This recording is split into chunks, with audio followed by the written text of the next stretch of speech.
of this with the global warming and that, and a lot of it's a hoax. It's a hoax. When it comes to calling out lying politicians like Donald Trump, it's fucking unbelievable. I hear this time and again, and I'm tired of it, okay? There's an argument that always comes up. 96% of the world's scientists agree that there is climate change, okay? That, whether you like it or not, is a fact. For decades, one of the most passionate voices has been comedian Louis Black. It will go away. Just stay calm. It will go away. Be calm. It's really working out. And when it came to just science, well... I love the fact that they say I'm not a scientist. Well, I'm not a doctor, kid. Doesn't mean that's why we have scientists. As soon as you say I'm not a scientist, bud, that's why we have them. You don't have to do it. We don't expect you to do it. But what I do expect leadership to do is to fucking listen to the scientists. I expect that because they, like us, went through an education process. And then we got to like chemistry as I did, and I went, holy I can't do this. I burned my hand on a Bunsen burner. You, I'm not studying this crap. The comedian went in on those politicizing it to score cheap points. If we ignore that science and sort of put our head in the sand and think it's all about vegetation management, we're not going to succeed together protecting Californians. Okay. It'll start getting cooler. You just watch. I wish science agreed with you. Yeah, we certainly do. This smug face says it all about the modern day politician. Even if they're wrong, one of the things we might want to do as a people is to treat the planet in a fashion that would care for it. Because I don't know about these people I know that I read the Bible, and the Bible told me, and even though I may not believe in a lot of one of the common sense things is that this is a garden that we were given to caretake. So you might...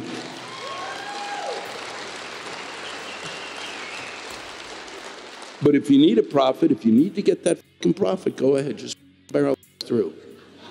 Don't worry about your children or your children's children. Which Black calls out directly to their faces. By the way, look no further than Donald Trump's cabinet. He hired Rex Tillerson as Secretary of State at the onset of his reign. Tillerson's money comes from being chairman and CEO of ExxonMobil. So you can really trust these people to build a perfect pipeline that won't f*** up anything. And it's going to bring down some of the oil you can imagine. Just the oil Canada can produce, because Canada has bought into our... We're going to come up with oil, and then we're going to send it down here, and it's going to be carbon laden. But no, don't worry. And the only reason we're doing it just comes down to this. It really is. If the money is really... That's all I want is a fact. Is the money fucking vital? Is that absolutely the most vital fucking thing? Or is the environment the most important thing? And that's all.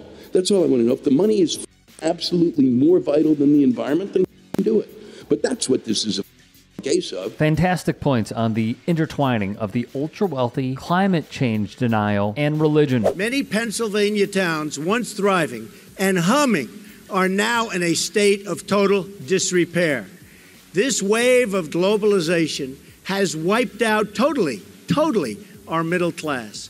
It doesn't have to be this way. We can turn it around, and we can turn it around fast. Says the guy who would sell out any member of our society or even his family for a buck. I was raised middle class, absolutely middle class. When I hear a discussion on Congress about what the disappearing middle class and what needs to be done, I don't think they have a clue.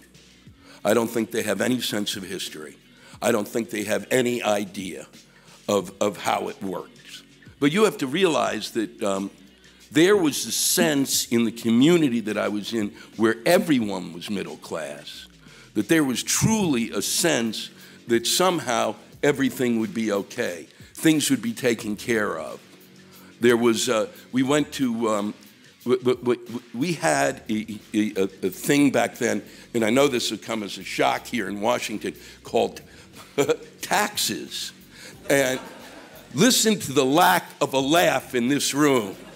Listen to the lack of a laugh in this room.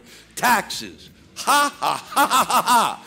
And your response is, oh, you can't even talk about it. You won't even crack a smile. It's extraordinary. Lewis Black hates Trump and the like, who did their part to dissolve the middle class over the years. Maybe hate isn't even strong enough. We renew our resolve that America will never be a socialist country.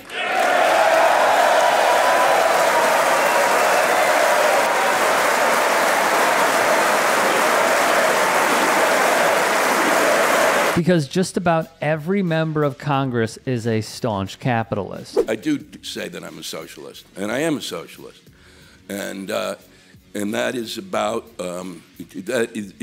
as powerless a position as you can be in the United States. And I really just wanted to start with that, because the idea of calling anyone outside of maybe Bernie Sanders a socialist, to call Obama a socialist is, you have got to be out of your god mind. There are 7 socialists left in the country, and if you really want to see the leadership of the Socialist Party, you can go to a cemetery and find them. We have no effect. As a matter of fact, when I was a kid, you actually read about them, and I can't imagine that in many of the history books, which have also kind of forgotten evolution is a real thing, that socialism is really even discussed historically. It has produced suffering, corruption, and decay. Socialism's thirst for power leads to expansion, incursion, and oppression.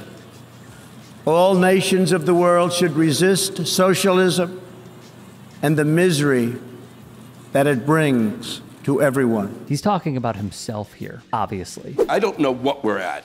I do know this. I do know that there's a certain group of people in the country who believe in the individual to the point of it's the most important thing on the planet is the individual, and me, I'm it. And then there's another group of people who believe that government, a collective, the group, and that's the most important thing on earth. So that you have a group of people who read Ayn Rand and took a piece of fiction. How do you read fiction and come up with a political philosophy? Ask Christians. It's fiction. It's fiction. Christians, I don't give a shit.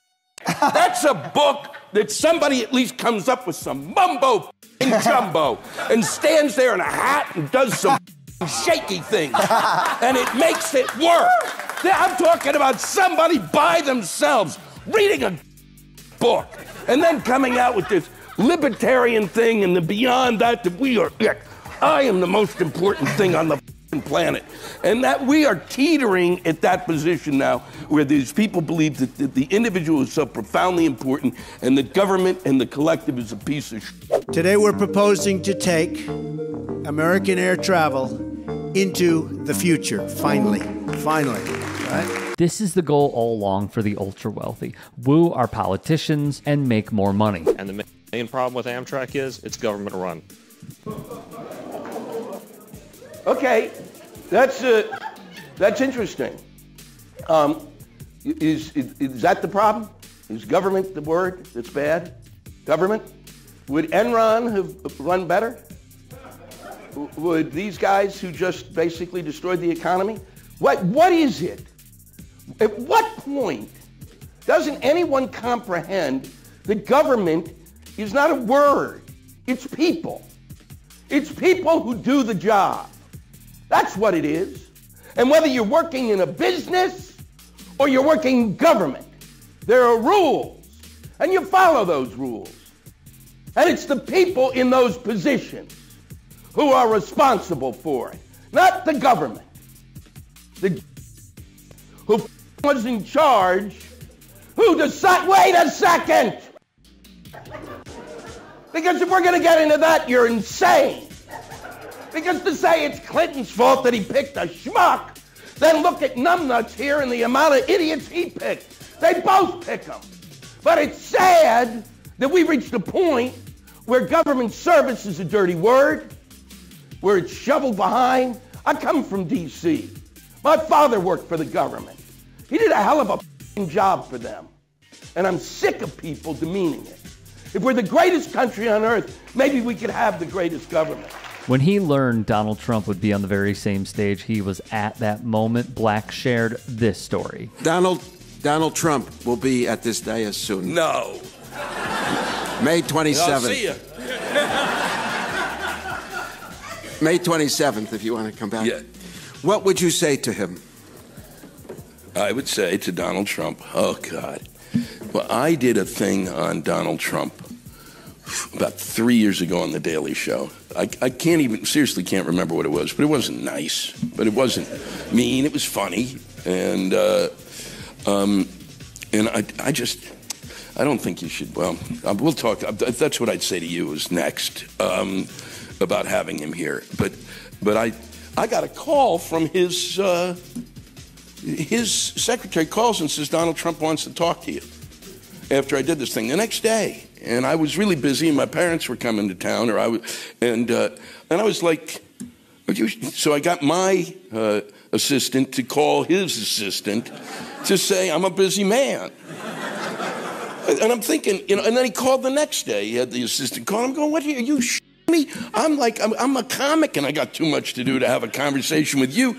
You're an entrepreneur. How can you have time? So I would say, don't call me again. And I don't think, is he coming here to be is he going to speak? Right here. No.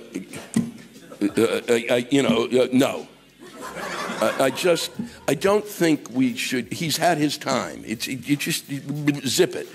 Once he got through, when he kept with the birther thing, it was like, nope, it's self-advertising. You're allowing self-advertising. I didn't bring my CDs here today. And gives a take on sports and politics. At least you have a team you want to root for. I live in New York City, and there's the New York Yankees, and the level, because that's you and the Yankees. Oh, good. Root for the Yankees. Yeah. Root for, why don't you, while you're at it, root for Exxon to raise the price of gas. See, you're better off with the Padres. They suck, but at least you're not rooting for fascism. First things first, if there are any stories we missed, if there are any that you would like to submit, get at me and follow me on Twitter, Instagram, TikTok, DMs are open. And please, if you can, support this channel, become a member and or support the network as a whole. You can do that by going to our channel home and tyt.com/join. There's a few points here. The first is Lewis Black has shown over the years that the message remains the same, that he feels stuck in between the two political parties and also sees the bigger picture, that the funding of social services, the ability for government to care for their citizens has practically eroded over time and has led to great distrust. But it's not that he doesn't believe in a system, it's that he doesn't believe in this system. It's quite clear. The second part is he is passionate about the way that he sees American society. And there is no stronger voice, I would say, let alone for the notches of the levels of his base of his voice than Lewis Black. Third,